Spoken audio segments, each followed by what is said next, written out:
අද වෙසක් පුර පසළොස්වක සත් මංගල්‍ය වෙනුවෙන් පන්නිපිටිය මාළපල්ල ශ්‍රී සුදර්ශනාරාම විහාරස්ථානයේ ඉතාමත්ම විශාල වෙසක් මහා තුරං රාජානන් සමග මහිම රේඩියෝ ආයතනය මාළපල්ල දේශයේ තිබෙන මාධ්‍ය ආයතනය ඒ අයගේ අනුග්‍රහයෙන් සර්වඥ ධාතුන් වහන්සේ වැඩම කළා. සර්වඥ ධාතුන් වහන්සේ ප්‍රදර්ශනයක් සමගින් එවැගේම සත් පහන් කූඩු නිර්මාණ තරඟාවලියක් පවත්වලා ඒ ජයග්‍රාහී අයට මුදල් පරිත්‍යාග ආදිය ලබා දින 5ක් මුළුල්ලේ මෙම වෙසක් පුණ්‍යෝත්සවය අප විහාර භූමියේ සිදු කිරීමට අවශ්‍ය කටයුතු සූදානම් කළ අවසාන වෙලා දැන් එය තොරම් රාජානන් මීට ස්වල්ප මොහොතකට පෙර ආතුව විවෘත කළා.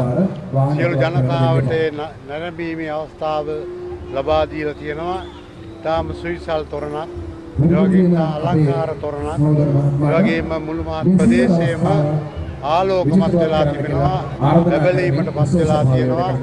සාල ප්‍රබෝධයක් මෙවර වෙසක් උත්සවය සමග මාළපල්ල ප්‍රදේශයේට සාල ප්‍රබෝධයක් ඇති වෙලා තිබෙන අවස්ථාවක් ඇටියට අපිට දකින්න පුළුවන්කම් තියෙනවා.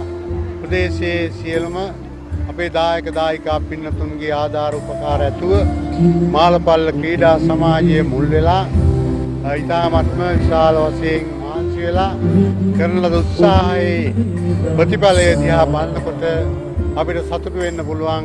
මුළු මහත් ප්‍රදේශයේ මේක ආලෝක කරමින් අද අපේ බුද්ධ රශ්මි වෙසක් කලාපය අද දවසේ සදහවතුන් සඳහා විවෘත කරනු ලැබුවා.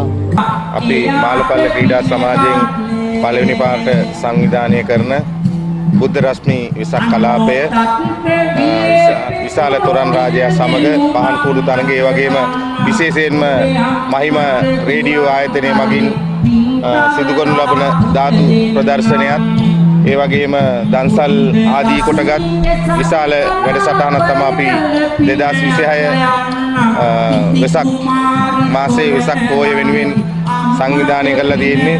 ඉතින් බෙහෙවින්ම ස්තුතිවන්ත වෙනවා මහිම රේඩියෝ ආයතනයට. මහිම රේඩියෝ ආයතනය හැමදාමත් මාළපල්ල ක්‍රීඩා සමාජයේ අපි සමග සිටිමින් අපට මාධ්‍ය ආවරණ ලබා දෙමින් අපට දක්වන උදව් උපකාර වෙනුවෙන්, ඒ වගේම මේ අවස්ථාවට මහිම රේඩියෝ ආයතනය ධාතු ප්‍රදර්ශනය සංවිධානය කරමින් අපට දැක්වූ සහයෝගයට බෙහෙවින්ම ස්තුතිවන්ත වෙනවා. ඉදිරියටත් මහිම රේඩියෝ ආයතනයේ වැඩ කටයුතු සර්ව ප්‍රකාරයෙන් සාර්ථක වෙන්න කියා මාළපල්ල ක්‍රීඩා සමාජයේ සභාපති හැටියට මම ඉත සිතින් ප්‍රාර්ථනා කරනවා. ස්තුතියි. කලාපය ගැන ධාතු වන්දනාව ගැන ධාතු ඇත්තද? ධාතු වෙන්දා හරිම සතුටුයි. කියන්නේ මගේ හොඳම වෙසක් දර්ශනය දැකපු අවස්ථාව මේක කියලා මට හිතෙනවා.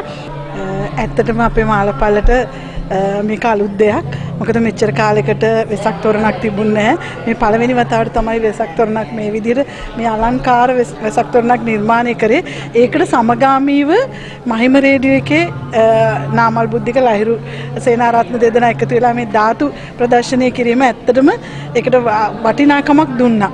ඔව් ඉතින් මේ උත්තරාශ වෙසක් කලාපයට මේ වගේ පූදීන වහන්සේ මේ වගේ මේ සරත් ධාතුන් වහන්සේලා වැඩම කරලා ඒ කර පින් බල මහිමයත් ඒ මාලපල්ල මේ අපේ පන්සලේ හාමුදුරුවන්ටත් සියලු දෙනාටම පින් අයිති වෙන්න ඕන. අපිට මේ වගේ දෙයක් දැසින් දැක ගන්නට මේ පින් අයිති කරාට. බොහොම ස්තුතියි.